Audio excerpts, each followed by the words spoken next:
یہ روایت ایک ایسے شخص کی ہے جو آج کراچی کا مشہور بلڈر ہے۔ اس کے تعمیر کردہ فلیٹس لوگ آنکھ بند کر کے بک کرا لیتے ہیں کہ وہ ایمانداری کا ضامن ہے۔ اس نے یہ مقام کتنی جدوجہد کے بعد حاصل کیا، یہی کچھ میں نے بیان کیا ہے۔ صرف اس بلڈر کا نام تبدیل کیا ہے۔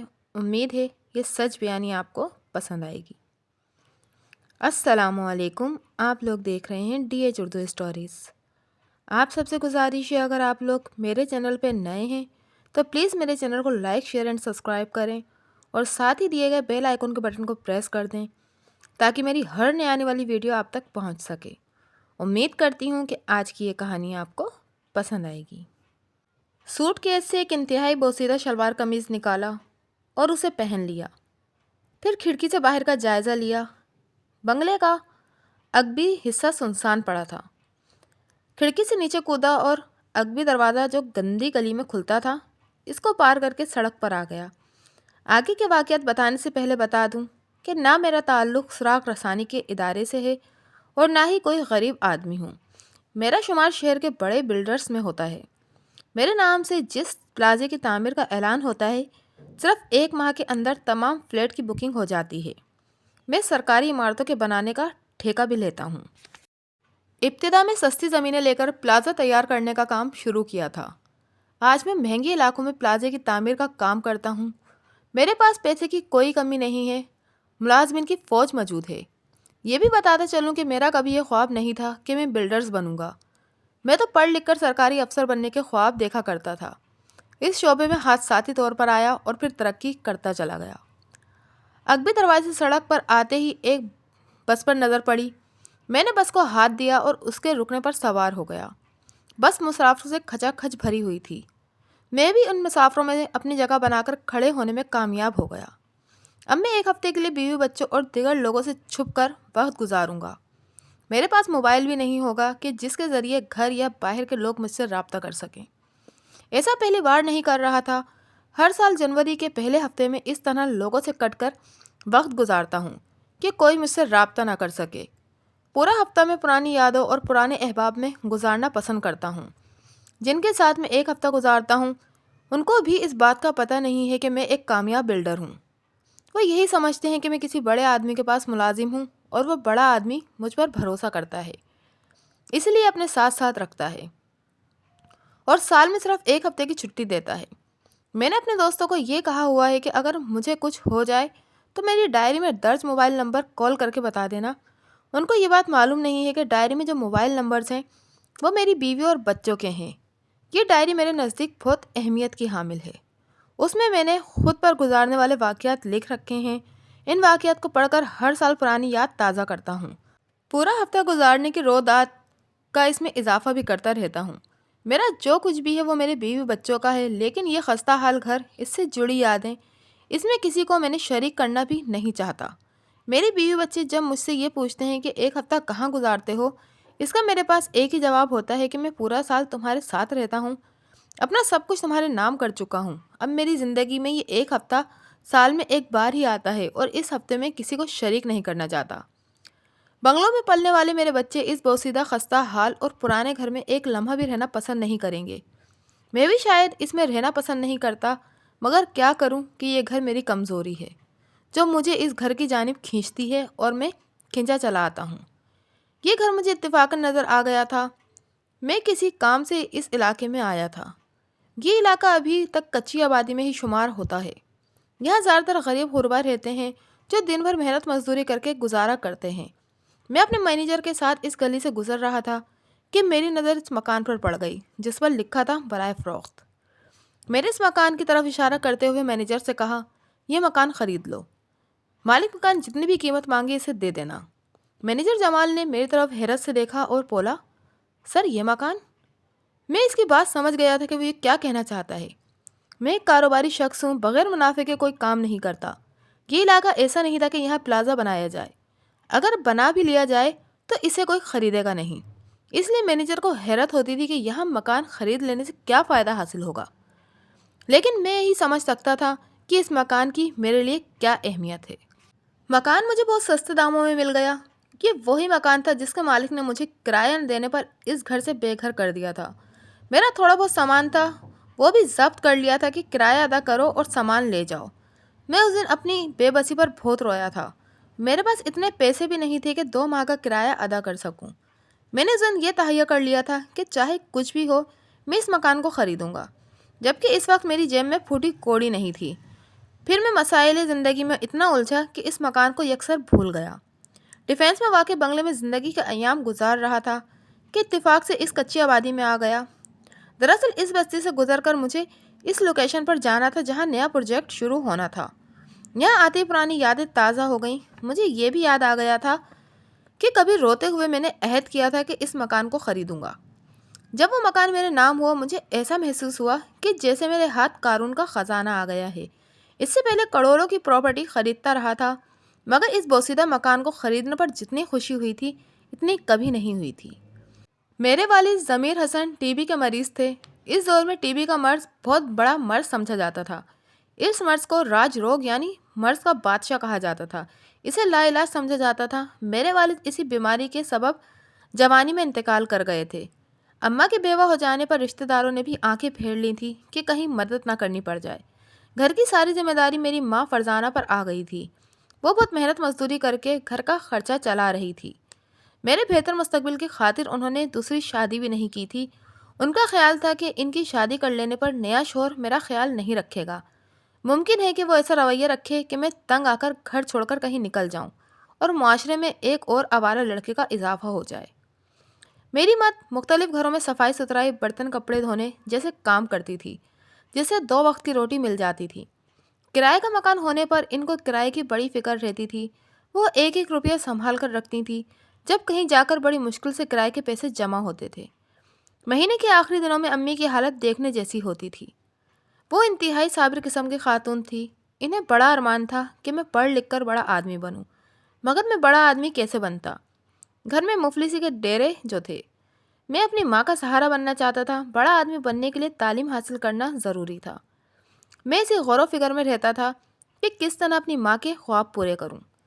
5ویں کے بعد تعلیم کا سلسلہ بھی رک گیا تھا، کیونکہ فیس ادا کرنے کے لیے رقم جو نہ تھی۔ وقت گزرتا رہا، عمر بڑھتی رہی۔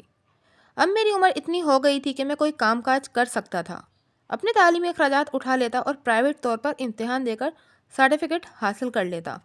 میں نے جب اپنی ماں سے اس بات کا اظہار کیا تو اس کی آنکھوں میں آنسو آ گئے۔ کامل بیٹے ضمیر حسن کی بڑی خواہش تھی کہ اپنے بیٹے کو پڑھا لکھا کر بڑا آدمی بنائے، کیونکہ انہیں پڑھنے کا موقع نہیں مل سکا تھا۔ اس لیے وہ چاہتے تھے کہ تم اس کا یہ خواب پورا کرو۔ ماں، ہم غریب لوگ بڑے بڑے خواب دیکھ لیتے ہیں، مگر ان خواب کی تعبیر ممکن نہیں ہوتی، میں نے کہا۔ یہ تم سے کس نے کہا؟ وہ چونکی۔ مجھے کون کہے گا؟ میں نے ایک ٹی وی ڈرامے میں یہ جملہ سنا تھا۔ اب آپ ہی بتائیں کہ میرے بڑے آدمی بننے کا خواب کیسے پورا ہو؟ میری عمر اس وقت 16 سال ہے اور صرف 5ویں پاس ہوں۔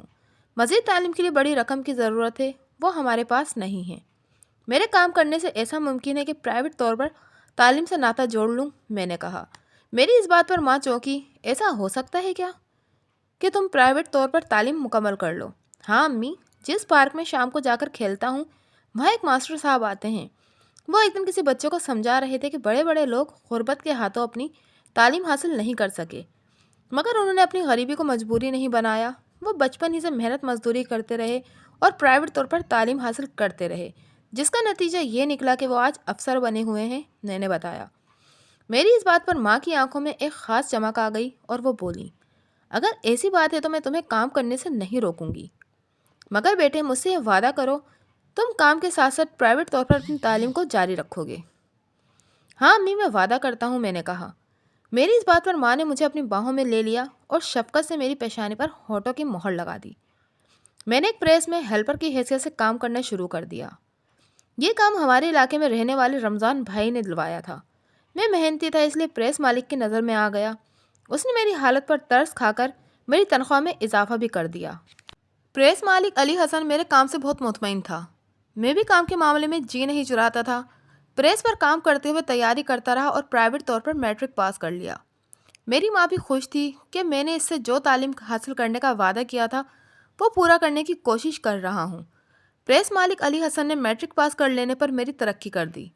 میں پریس پر ہیلپر کے طور پر بھرتی ہوا تھا اور اب میں پریس کا مینیجر تھا۔ پریس کے معاملات اور پریس کے برابر کتابوں کی بائنڈنگ کے کام مجھے ہی دیکھنا تھے۔ یہ جگہ ہماری پریس کے پرانے مینیجر کے انتقال پر خالی ہوئی تھی۔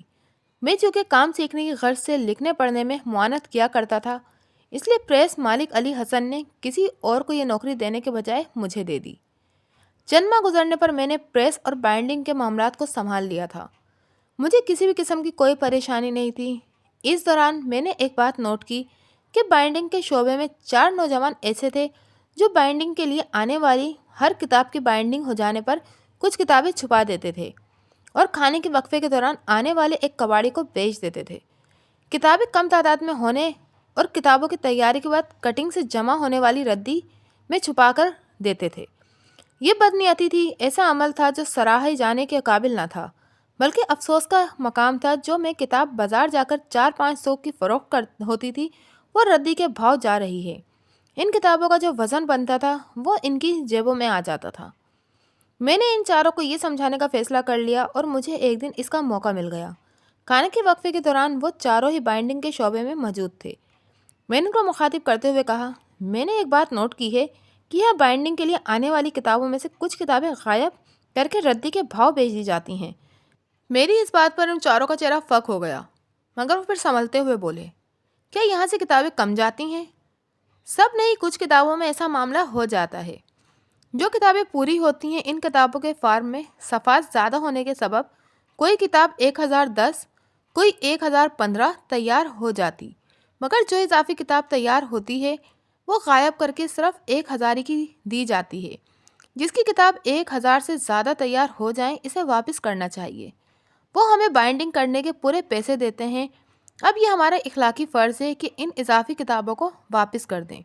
جو کتابیں پوری تعداد یعنی 1000 کی تعداد میں شائع ہوتی ہیں، ان میں کمی نہ کی جائے۔ دیکھو کامل، ہم تمہاری بہت عزت کرتے ہیں، بشیر نے کہا۔ میں نے کب کہا کہ تم میری عزت نہیں کرتے؟ میں نے جواب دیا۔ کامل، یہاں جو کچھ چل رہا ہے اسے خاموشی سے چلنے دو۔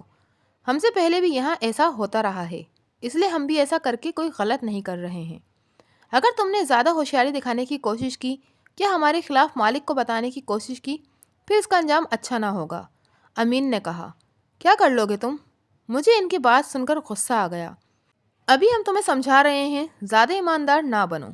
جو زیادہ ایماندار بننے کی کوشش کرتے ہیں وہ بے ایمانی کیے جانے پر برطرف کر دیے جاتے ہیں۔ میرا خون گرم تھا، اس لیے غلط بات کرنے پر غصہ آ جانا فطری تھا۔ تم کہنا کیا چاہ رہے ہو؟ میں چور ہوں؟ ہم تم سے بحث کرنے کے موڈ میں نہیں ہیں، تمہیں سمجھا رہے ہیں۔ یہاں جیسا چل رہا ہے چلنے دو، سلمان نے کہا۔ میں بھی تم کو سمجھا رہا ہوں، اب ایسا نہیں چلے گا۔ جو ہو گیا اسے بھول جاؤ، یہاں کا مینیجر میں ہوں، میں نے کہا۔ مینیجر، بہت دیکھے ہیں ایسے مینیجر، عارف نے کہا۔ میں ان سے ابھی کچھ کہنا ہی چاہ رہا تھا کہ بائنڈنگ کے شعبے میں کام کرنے والے دیگر لوگ آ گئے۔ میں ان سے کسی مناسب وقت پر بات کر کے سمجھانا چاہتا تھا کہ ان کا یہ عمل اچھا نہیں ہے۔ جن کی کتابیں تیار ہوتی ہیں وہ ہمیں اس کا معقول معاوضہ دیتے ہیں۔ اگر مقررہ تعداد سے کتابیں زیادہ تیار ہو جاتی ہیں تو وہ ان کا مال ہے اور ان کو دے دینا چاہیے۔ اسی طرح کسی کتاب کے فارم کم کر کے تعداد سے کتاب کم کر دینا اور اس عمل سے جو ردی بچ جاتی ہے وہ فروخت کر دینا بھی بد دیانتی کے زمرے میں آتی ہے۔ وہ چاروں مجھ سے زیادہ ہوشیار نکلے۔ ایک کتاب چھپ کر بائنڈنگ ہونے کو آئی تھی۔ جس ادارے سے آئی تھی اس کا مالک ہاشم خان سخت قسم کا آدمی تھا۔ وہ 1-1 روپے پر جان دینے والا شخص تھا۔ ایک کتاب بھی مقررہ تعداد سے کم ہونے پر وہ شور مچا دیتا تھا۔ کامل، ان کی تیار کتابوں میں سے 10 کتابیں کم ہیں، مالک علی حسن نے کہا۔ میں نے خود ان کی کتابیں گنی ہیں، پوری 1000 کتابیں تھیں، میں نے کہا۔ جب کتابیں پوری تیار ہوئی ہیں تو پھر اچانک کم کیسے ہو گئیں؟ شہباز خان بولا۔ دوبارہ گنتی کر کے دیکھ لیتے ہیں، میں نے کہا۔ ہم 3-4 بار گنتی کر کے دیکھ چکے ہیں، شہباز غصے سے چیخا۔ میری نظر بے اختیار شبیر کے چہرے پر پڑی، وہ اپنا منہ نیچے کیے مسکرا رہا تھا۔ یہ اسی کی شرارت تھی، اس نے یہ کتابیں کم کی تھیں۔ میں ابھی سوچ ہی رہا تھا کہ ایک بار کتابوں کی گنتی کھول کر دیکھ لوں۔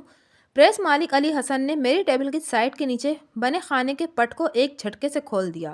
نچلے خانے کے پٹ کھلنے پر وہ 10 کتابیں جو کم تھیں باہر آ کر گر گئیں۔ میں دھک سے رہ گیا، یہ میری ٹیبل کے نچلے خانے میں کیسے پہنچ گئیں؟ یہ سب کیا ہے؟ مالک علی حسن نے پوچھا۔ مجھے نہیں معلوم یہ کتابیں میری ٹیبل کے نچلے خانے میں کیسے آ گئیں۔ میں گھبرا گیا تھا۔ مجھے کتابوں کی بائنڈنگ کرانے والوں کی شکایتیں آ رہی تھیں کہ میرے پریس سے بائنڈنگ ہونے والی کتابیں مارکیٹ میں آنے سے قبل مارکیٹ میں آ جاتی ہیں۔ یہ کیسے آتی ہیں اب پتہ چلا ہے، یہ کتابیں یہاں سے چوری ہو کر دکانوں پر چلی جاتی ہیں۔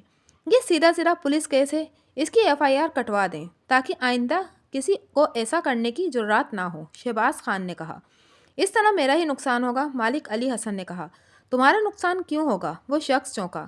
FIR کٹنے پر جو یہ جیل چلا جائے گا اور اس کی بیوہ ماں روتی دھوتی آئے گی اور مجھے اس کی ضمانت کرانے کو مجبور کرے گی۔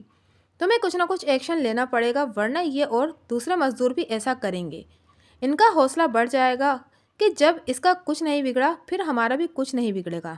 یقین مانیے میں نے ایسا کچھ نہیں کیا، یہ سب میں نے کہا۔ بس دوسروں پر الزام لگانے کی کوشش مت کرنا۔ ہر چور چوری پکڑے جانے پر دوسروں پر الزام لگا کر بچنے کی کوشش کرتے ہیں۔ میں تمہاری کسی بات پر یقین نہیں کروں گا۔ تم ابھی اور اسی وقت یہاں سے دفع ہو جاؤ اور آئندہ پھر اپنی منحوس شکل مت دکھانا، مالک علی حسن نے غصے سے کہا۔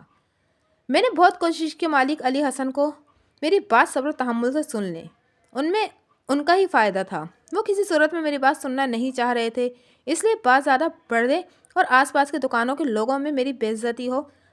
میں نے غنیمت اس میں جانی کہ خاموشی سے باہر نکل آیا۔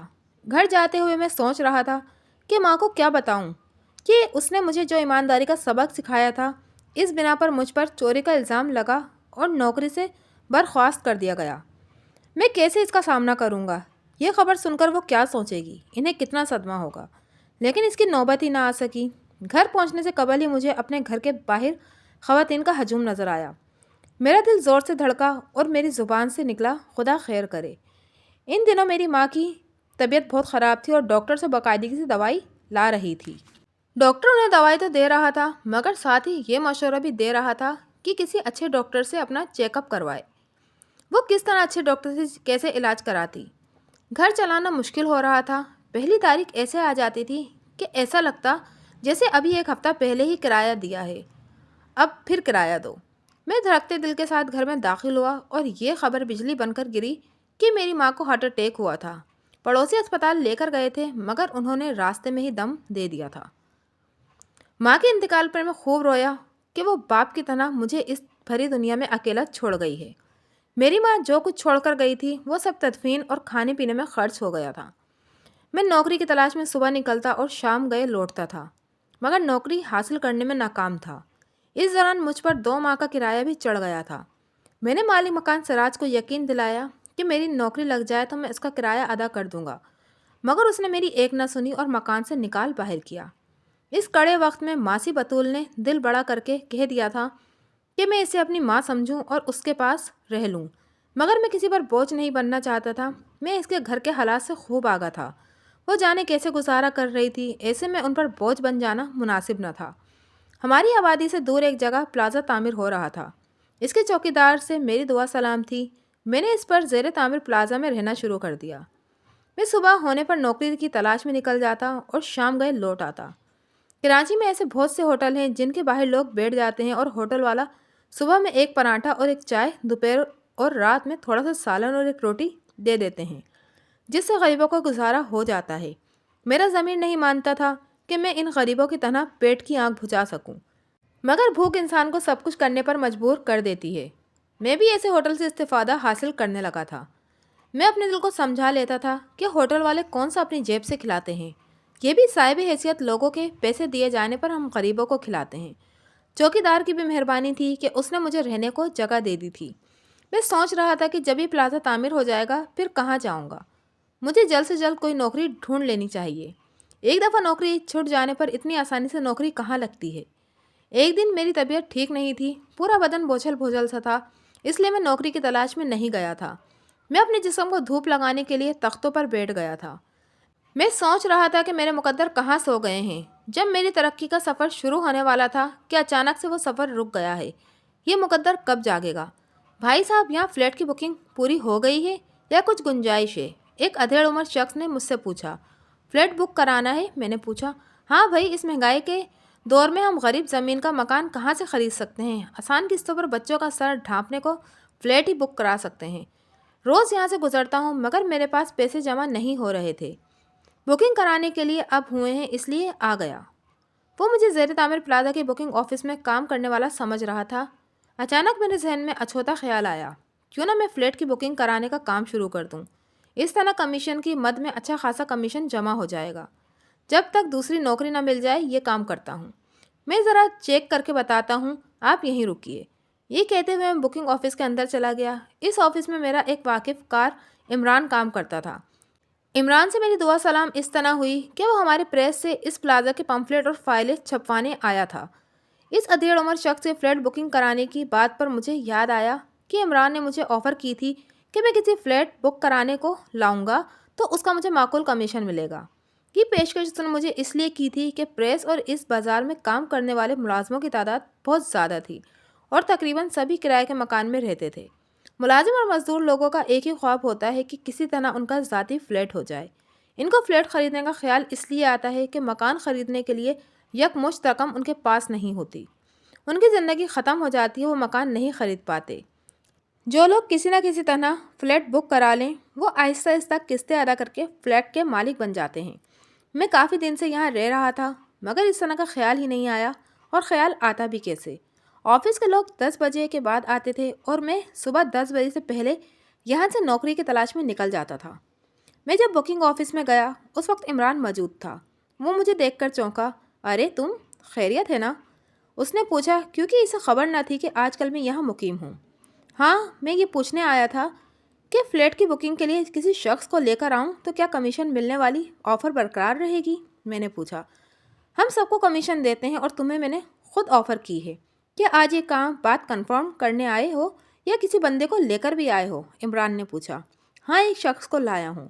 ارے اسے باہر کیوں کھڑا کیا ہے؟ اندر لے آؤ، عمران نے خوش ہوتے ہوئے کہا۔ میں باہر گیا اور اس آدمی کو اندر لے آیا۔ عمران نے مجھے اور اس شخص کو ایک کلرک کے پاس بھیج دیا جس کا کام بکنگ کرنا تھا۔ وہ شخص بکنگ کرانے کے پیسے دے گیا تھا، اس میں سے میرا کمیشن مل گیا۔ یہ کمیشن میری ایک ماہ کی تنخواہ کے برابر تھا۔ میں حیران رہ گیا کہ ایک فلیٹ کی بکنگ کرانے پر اتنا کمیشن ہے تو پھر زیادہ بکنگ کرانے پر کتنا زیادہ کمیشن ملے گا۔ کمیشن کی رقم جیب میں آنے پر میں ہواؤں میں اڑنے لگا تھا۔ میں اس بکنگ آفس سے نکلتے ہوئے یہ سوچ رہا تھا کہ اب مجھے اور جاننے والے لوگوں سے مل کر ان کے فلیٹ کی بکنگ کرانی ہے۔ میں نے سب سے پہلے لنڈے سے 2 جوڑے خریدے اور پھر ایک ہوٹل میں جا کر اپنے پیسوں سے کھانا کھایا۔ اپنے پیسوں سے کھانا کھانے میں بڑا لطف آ رہا تھا۔ ایک ماہ کے دوران میں نے اپنے جاننے والوں سے کئی فلیٹ بک کرا دیے۔ ان فلیٹ کی بکنگ کرانے کی مد میں مجھے اتنی رقم مل گئی کہ میں 1 سال نوکری کرنے پر بھی نہیں کما سکتا تھا۔ مجھے یہ کام اچھا لگا۔ میں صبح گھر سے نکلتا اور رات گئے لوٹتا۔ بکنگ کی کمیشن کی مد میں ملنے والی رقم کو میں نے عمران کے مشورے پر بینک میں جمع کرانا شروع کر دیا تھا۔ عمران جس بلڈرز کے آفس میں کام کرتا تھا اس کے شہر میں اور بھی پلازے زیر تعمیر تھے۔ میں نے پلازے کے فلیٹ کی بکنگ کا کام بھی شروع کر دیا تھا۔ میں مالک مکان سراج کے پاس گیا تاکہ مکان کرائے پر حاصل کر لوں، مگر اس نے مکان کسی اور کو کرائے پر دے دیا تھا۔ مجھے بہت افسوس ہوا کہ مکان کو حاصل نہ کر سکا۔ میرے 2 ماہ کی کرائے ادا کرنے پر اس نے میرا سامان واپس کر دیا۔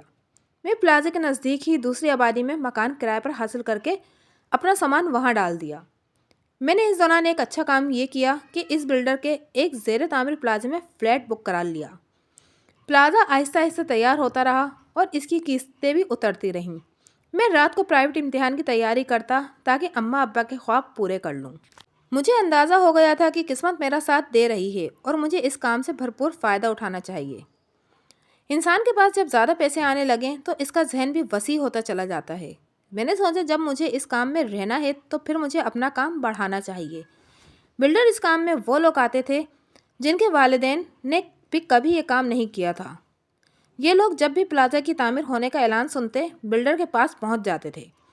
جب کوئی بلڈر پلازے کی تعمیر کا کام شروع کرتا ہے اسے رقم کی شدید ضرورت ہوتی ہے اور یہ لوگ پلازے کا ایک مکمل فلور خرید لیتے ہیں۔ بلڈر بھی خوش ہو جاتا تھا، ابھی پلازا بنانے کو کھدائی ہوئی ہے اور یہ لوگ رقم ان کو دینے آ گئے ہیں۔ کسی نے 1 فلور اور کسی نے 2 فلور خرید لیے۔ جو فلور ان لوگوں نے خریدے اب یہ لوگ پلازا تعمیر ہو جانے پر فلور کے فلیٹ اپنے ریٹ پر بیچیں گے اور بلڈر سے زیادہ منافع کما لیں گے۔ بلڈر پلازا تعمیر کر کے دوسروں پلازے کی تعمیر کا کام شروع کر دیتا تھا۔ نقصان میں بھی کوئی پارٹی نہیں رہتی تھی۔ پلازے کی تعمیر کا کام کاروباری حضرات کی وجہ سے بھی چل نکلا ہے۔ کاروباری حضرات کا کام ادھار پر چلتا ہے۔ انہیں ہر ماہ دکانداروں کو لاکھوں روپے کی قسط ادا کرنی ہوتی ہے۔ وہ فلیٹ کی بکنگ اس قسط میں سے کٹوتی کر کے ادا کرتے ہیں۔ جس ماہ زیادہ رقم ادا کرنی ہو اس مہینے 10 پارٹیوں میں سے 5 پارٹیوں کو ادائیگی کر دی، باقی 5 کو کاروبار کا سست ہونے کہہ کر اگلے ماہ پر ٹال دیتے ہیں۔ کسی ماہ پارٹیوں کو 1 ہفتے بعد قسط دینے کا کہہ کر پرائز بانڈ خرید لیتے ہیں۔ پرائز نہ نکلنے کے تو بانڈ واپس کر کے قسط کی ادائیگی کر دی جاتی ہے۔ اگر پرائز بانڈ کا بڑا انعام نکل آئے پھر باقی بانڈ بیچ کر قسط کی ادائیگی کر دی جاتی ہے۔ جو انعام بڑا نکلتا ہے اس رقم سے بلڈر کو آفر کی جاتی ہے کہ اگر ہم وقت سے پہلے اپنی قسط ادا کریں تو فلیٹ کی قیمت میں کتنی کمی ہو جائے گی۔ بلڈر بھی بڑی رقم آنے پر رعایت دے دیتا ہے۔ اس طرح جب پلازا تعمیر ہو جاتا ہے اسے مہنگے داموں پر بیچ کر اس رقم سے 3 گنا مال خرید لیا جاتا ہے۔ 1 گنا کی رقم ادا ہو جاتی ہے، باقی 2 گنا کی رقم قسطوں میں دینا مقرر کر لی جاتی ہے۔ گویا جو بھی پلازے کے کاروبار میں اپنا پیسہ لگا رہا ہے وہ کسی طرح بھی نقصان میں نہیں ہے۔ یہ سب باتیں مجھے اس کام میں گھس کر پتہ چلی ہیں۔ میرے پاس اتنی رقم نہیں تھی کہ پلازے کا فلور خرید سکوں، اس لیے میں نے چھوٹے پلازے کی چھت خریدنا شروع کر دی۔ پلازے کی تعمیر ہو جانے پر میں اس چھت کے زیادہ پیسے لگنے پر فروخت کر دیتا تھا۔ اس طرح آہستہ آہستہ میں نے اتنی رقم جمع کر لی تھی کہ پورا فلور خرید لوں۔ پہلے 1 فلور، پھر 2 اور پھر 3 فلور خریدنے کا سلسلہ شروع کر دیا۔ میں ترقی کرتے کرتے خود بلڈر بن گیا تھا۔ میں ایسی جگہ منتخب کر کے خرید لیتا تھا جو سستی ہو، پھر میں اس جگہ پر اپنا پلازا بنا کر مہنگے داموں فروخت کرنے لگا تھا۔ اس طرح میرا شمار بڑے بلڈرز میں ہونے لگا۔ میں پیسے بنانے کی مشین بن گیا تھا، خود کے بارے میں سوچنا ہی بھول گیا تھا۔ ایک دن موسم بہت خوشگوار تھا۔ میں صدر سے اپنے بنگلے پر جو کہ ڈیفینس میں واقع تھا جا رہا تھا کہ راستے میں بارش شروع ہو گئی۔ میں کار میں تھا اس لیے بارش سے بھیگنے سے بچ گیا۔ ایک سگنل پر ایک دوشیزہ پر نظر پڑی جو بس کے انتظار میں بھیگ رہی تھی۔ نہ جانے کیوں میرا دل چاہا کہ اسے لفٹ دے دوں، حالانکہ اس وقت تک شہر کا یہ حال ہوا نہیں تھا کہ لوگ اپنے سائے سے بھی ڈرنے لگیں۔ ہر طرف امن و امان کا دور دورہ تھا، لوگ ایک دوسرے پر بھروسہ کرتے تھے، اسی لیے میں نے کار اس کے نزدیک لے جا کر روک دی۔ عام حالت میں شاید وہ مجھ سے لفٹ نہ لیتی، مگر اس موسم میں وہ لفٹ لینے پر مجبور ہو گئی۔ میں نے اپنا چہرہ سڑک کی جانب کر لیا۔ اس کے چہرے کو دیکھنے کی غرض سے میں نے بات چیت کا سلسلہ شروع کیا۔ اس بارش میں کہاں جانے کا ارادہ ہے؟ میں نے پوچھا۔ آفس سے نکلنے پر بارش شروع ہو گئی تھی۔ پرائیویٹ آفس میں کام کرتی ہوں، آج کام زیادہ تھا، نکلتے نکلتے دیر ہو گئی۔ آفس میں ایسا کیا ہوتا رہا ہے؟ میں نے اس کے چہرے پر نظریں جماتے ہوئے کہا۔ اس کی صورت ہی ایسی تھی کہ نظریں ہٹانے کو جی نہیں چاہ رہا تھا، مگر میں زیادہ اسے گھور نہیں سکتا تھا، اس لیے بات کرتے ہوئے اس پر ایک نظر ڈالتا اور پھر سڑک کی طرف دیکھنے لگتا۔ اس کے منزل آنے تک میں تمام تفصیل اس سے پوچھ چکا تھا۔ میں نے اسے اپنے پاس کام کرنے کی آفر بھی کر دی تھی۔ میں نہیں سمجھتا تھا کہ اس آفر کو کوئی ٹھکرا دے۔ یہی ہوا، وہ دوشیزہ جس کا نام سائمہ تھا نوکری چھوڑ کر میرے پاس آ گئی۔ میں اس کے سحر میں مبتلا ہو چکا تھا۔ اس کے چند ماہ نوکری کرنے پر ہی میں نے اس سے شادی کی آفر کر دی۔ وہ ایک متوسط طبقے سے تعلق رکھتی تھی۔ اس آفر پر حیرت زدہ رہ گئی تھی۔ وہ خود بھی مجھ کو چاہنے لگی تھی، اس لیے یہ رشتہ طے پا گیا۔ اب سائمہ میرے 3 بیٹوں کمال، احسان، جمال اور ایک بیٹی نائمہ کی ماں ہے۔ زندگی بڑی اچھی گزر رہی ہے، لیکن اتنے سال گزرنے کے بعد بھی نہیں بتایا کہ میں 1 ہفتے کے لیے کہاں جاتا ہوں۔ بس سڑک پر زور سے دوڑ رہی تھی۔ میری منزل آنے کو تھی۔ دوستوں سے مجھے ملاقات کیے 1 سال ہو چکا ہے۔ وہ میرا بے چینی سے انتظار کر رہے ہوں گے۔ آج میری جب ان سے ملاقات ہوگی وہ اس بات پر زور دیں گے، بس تم نے بہت نوکری کر لی، اب اس نوکری کو چھوڑ کر یہیں چلے آؤ۔ میرا خیال سچ ثابت ہوا۔ مکان پر پہنچتے ہی تمام دوست جمع ہو گئے۔ انہوں نے وہی سوالات کیے۔ میرے دوستوں، میری بھی بڑی خواہش ہے کہ نوکری چھوڑ کر یہاں آ جاؤں، مگر سوچو میرا نوکری کے بغیر گزارا کیسے ہوگا؟ تم فکر کیوں کرتے ہو؟ ہم ہیں نا تمہارے لیے، کوئی نہ کوئی نوکری تلاش کر لیں گے۔ تم ایک بار یہاں رہنے کی ہاں تو کر لو، سلمان کہتا۔ مجھے اس بات کی خوشی ہے کہ تم میرے بارے میں اتنا سوچتے ہو، مگر کیا کروں، سیٹھ صاحب کو میرے علاوہ کسی پر اعتبار نہیں ہے، اس لیے میں چاہنے کے باوجود بھی نوکری نہیں چھوڑ سکتا۔ سیٹھ صاحب تمہاری ایمانداری سے متاثر ہیں، اس لیے تم بھی مجبور ہو گئے، ایمان علی نے کہا۔ سچ پوچھو سیٹھ صاحب میرا اتنا خیال رکھتے ہیں کہ خود میرا بھی ان کو چھوڑنے کو دل نہیں کرتا۔ تم ایسا کیوں نہیں کر لیتے کہ سیٹھ صاحب سے کم از کم ہفتے 1 دن کی چھٹی منظور کرا لو؟ دوسرا دوست بولا۔ سیٹھ صاحب بہت اچھے آدمی ہیں، میری ضد کرنے پر وہ تیار ہو جائیں گے، مگر میرے 1 دن چھٹی کرنے سے ان کا کم از کم 1-2 لاکھ کا نقصان ہو سکتا ہے۔ وہ کیوں؟ میرا تیسرا دوست بولا۔ میں تمہیں کیا بتاؤں، میرے سیٹ کی لاکھوں کی نہیں کروڑوں کی آمدنی ہے۔ اگر روزانہ کی آمدنی میں سے ملازمین 1-2 لاکھ کو نکال لیں تو کچھ پتہ نہیں چلے گا۔ تمہارے سیٹھ صاحب کا ایسا کون سا کاروبار ہے؟ سلمان نے پوچھا۔ سیٹھ صاحب ہول سیل میں مختلف دکانداروں کو چینی، دالیں اور چاول اور دیگر چیزیں دیتے ہیں۔ میں نے کہا۔ میری بات پر وہ خاموش ہو گئے۔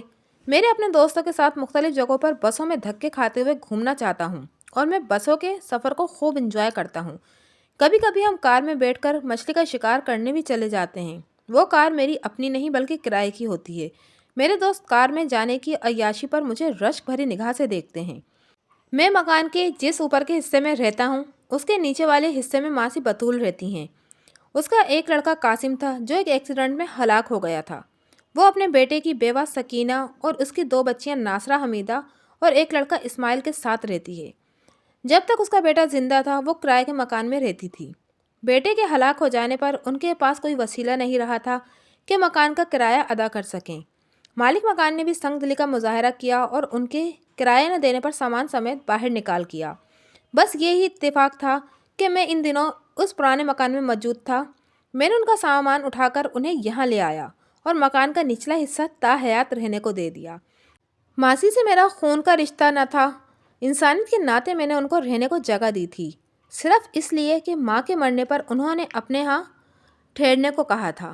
قاسم مجھ سے عمر میں بہت چھوٹا تھا لیکن میرے دوستوں کے ساتھ کھیلتا تھا۔ اس طرح میری قاسم سے دوستی ہو گئی تھی۔ قاسم بہت اچھا لڑکا تھا۔ مجھے اس کے ایکسیڈنٹ میں ہلاکت پر بہت دکھ ہوا تھا۔ اس کچی بستی میں میرے 4 دوست تھے جن کے نام ریحان علی، سلمان، کاشف اور محسن تھے۔ ان کے علاوہ بھی دیگر لوگوں سے دعا سلام تھی۔ میں جب گھر آتا ماسی مجھے دیکھتے ہی خوش ہو جاتی اور کہتی، پتر میری بس یہی خواہش ہے کہ تو سیٹھ صاحب کی نوکری چھوڑ کر آ جا۔ ہاں میں چھوڑ دوں گا، بس کچھ وقت لگے گا۔ پتر مجھے تیری شکل میں قاسم نظر آتا ہے۔ مجھے کیا خبر تھی کہ اس بڑھاپے میں بے آسرا کر جائے گا۔ ماسی قاسم کی عمر بہت تھوڑی تھی ورنہ وہ تجھے چھوڑ کر نہیں جاتا۔ سچ کہتے ہیں وہ اپنی عمر کم لکھوا کر آیا تھا۔ کاش اللہ تعالیٰ اس کے بدلے مجھے بلا لیتا، کم از کم اس کے بچے یوں یتیم نہ ہوتے۔ ہمیں رب کی رضا میں راضی رہنا چاہیے۔ ہاں پتر ہم اس کی رضا میں ہی تو خوش ہیں جبھی اللہ تعالیٰ نے تجھے قاسم کا متبادل بنا دیا ہے۔ تو جو ہر ماہ منی آرڈر بھیجتا ہے اس سے جو پیسے بچ جاتے ہیں وہ میں بچوں کے لیے جمع کرتی رہتی ہوں تاکہ مستقبل میں ان کے کام آ سکیں۔ ماسی کہتی، ماسی میں نے بھی تجھے اپنی ماں کا درجہ دیا ہوا ہے، کبھی بھی زیادہ پیسوں کی ضرورت پڑے مجھے قاسم سمجھ کر کہہ دینا۔ میری بس یہی خواہش ہے کہ تو بس میرے پاس مستقل رہنے لگ جائے۔ ماسی کام کرنا بھی تو ضروری ہے ورنہ انسان کے جو اخراجات ہیں وہ کیسے پورے ہوں گے۔ میں تھوڑے میں بھی گزارا کر لوں گی، کسی طرح یہاں آ کر رہنے لگ جا۔ ماسی وعدہ نہیں کرتا ہوں، میں پوری کوشش کروں گا کہ میں یہاں کام مل جائے تاکہ یہاں آ کر رہنے لگوں۔ میں کہتا، قاسم کے انتقال کر جانے پر دونوں ساس بہو نے محنت مزدوری شروع کر دی تھی۔ پھر بھی دن بدن بڑھتی مہنگائی کے سبب ماسی کا گزارا مشکل ہو رہا تھا، مگر وہ خوددار اتنی تھی کہ کبھی کسی کے آگے ہاتھ نہ پھیلاتی۔ میں جب ماسی کی مدد کرنے کو کہتا کہ خالہ پیسوں کی ضرورت ہو تو بتا دینا، وہ کہتی میرے مالک کا بہت کرم ہے، گزارا ہو رہا ہے، جب ضرورت ہوتی تو میں ضرور بتاؤں گی۔ میں زبردستی انہیں پیسے دے آتا تھا۔ میرے پیسے دینے پر وہ ناراضگی کا اظہار کرتی۔ میں پیسوں کے لیے تمہارا انتظار نہیں کرتی پتر، بس تجھے دیکھ کر ٹھنڈ پڑ جاتی ہے میرے کلیجے میں کہ میرا پتر قاسم آ گیا ہے۔ جب میرے دوست میری شادی کرنے پر اصرار کرتے تو میں کہتا، اب اس بڑھاپے میں کیا شادی کروں گا، میری شادی کی عمر ہی نکل گئی ہے، جو تھوڑی بہت عمر بچی ہے اس کو بھرپور انجوائے کرنے میں گزارنا چاہتا ہوں۔ میری اس بات پر دوست زوردار کہکا لگا دیتے۔ میں جب کمرے میں ہوتا ہوں مجھے شدت سے ماں کی یاد آتی ہے۔